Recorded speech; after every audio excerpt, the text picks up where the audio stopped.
Dr. Kathy King. Hi there. It's nice to see you. Great to see you here at EDUCAUSE.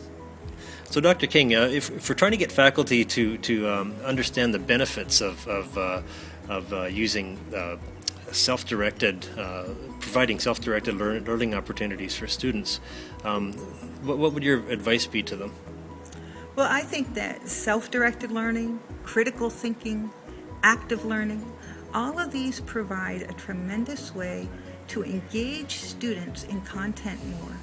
It also affords, if we design our courses this way and include just a few activities each semester, we're building greater student responsibility. This provides greater efficiency. So, we're so overrun, Robin. We're so overrun with responsibilities, competing demands, et cetera, all these different things that faculty have to do. When we can make our work more efficient through using technology, which affords active learning, self-directedness, it's a win-win. Students get more out of it, we get more out of it. Great. And is there a difference in today's student? Oh, absolutely. I mean, one of the ways that you can slice that is who's showing up in your classroom. Some of our universities across the country, and especially community colleges, are seeing a huge jump in non-traditional students. Non-traditional students being 25, 35, 45, 55, 65, 75 years old, showing up in large numbers. They have expectations. Why does this learning matter? What's in it for me? What can I do with it? They want answers. They want to see relevance. They just don't want to learn because it's in the book. They want to see how does it matter for life. In addition, people of all ages tend to be more technology aware, and anybody under 40 generally is going to be very tech savvy. They're engaged in it all the time. That means that they're constantly self-directed learners. They're used to seeking out information and getting it, making choices, creating content. If we don't change our classrooms so that we use those type of skills that they're good at, we're going to be irrelevant. They're going to say, I need someplace else to go. We need to be relevant to the way that they think and learn today.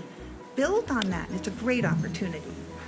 That's great. Can you give some advice as to how a faculty member could take some baby steps towards creating some of these student-created content opportunities? Well, I think there are definitely a number of great resources. One that we met through is Teachers Podcast, teacherspodcast.org.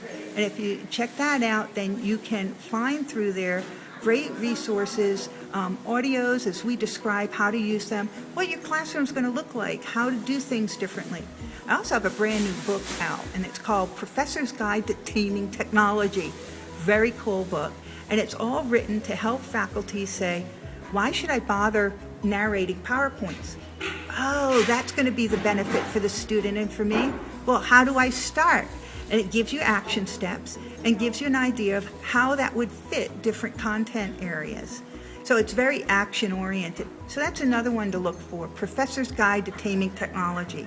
You want a practical book that's going to walk you through things. We also have case studies. Do a case study search for anything that you're interested in.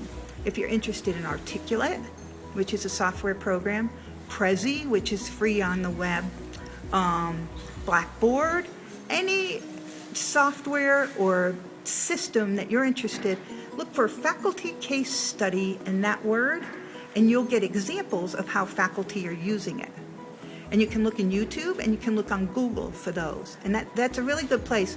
I think watching how something is done, hearing faculty experience is the easiest way for us as teachers to figure out, oh, this is what it means for me. This is what I can do. We weren't taught this way, Robin. None of us were taught this way. And we revert to teaching how we were taught.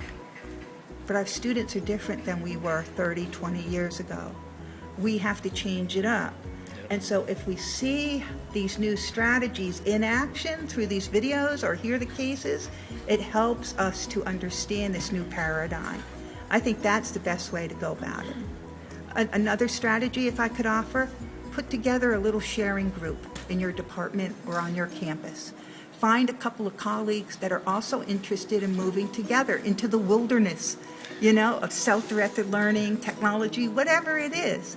and invite some students to visit with you periodically and say, what would you like to see more in classes? If we wanted to do this, how would it work out?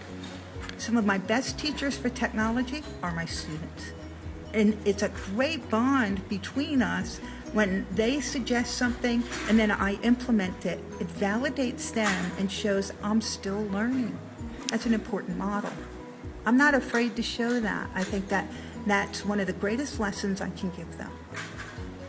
That's great. Thank you very much, Dr. King, and we hope to see you in Vancouver in the near future. Thank you. Vancouver is one of my favorite places. Awesome. Thank you.